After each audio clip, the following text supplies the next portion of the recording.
If you use a thermal imager in preventive maintenance, you're familiar with this problem. A lot of similar measuring objects means a lot of similar thermal images. And in order to clearly assign the images to the different measuring locations after the inspection, you have to keep lists or add a voice commentary to each individual thermal image. Pretty complicated. The Testo SiteRecognition technology solves this problem. It carries out the recognition, storage, and management work for the thermal images after a measurement series fully automatically.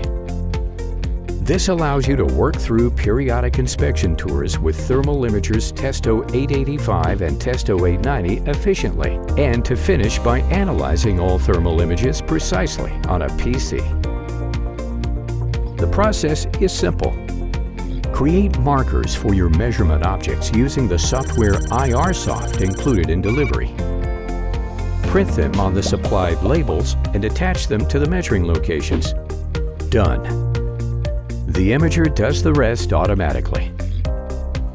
Incorrectly assigned thermal images are a thing of the past, and you can invest your time more usefully. By the way, with Testo SiteRecognition, you can also search thermal images using the description of the measurement object, the date, or a certain temperature, and of course find them too. The Testo SiteRecognition technology, more efficiency and security in preventive maintenance.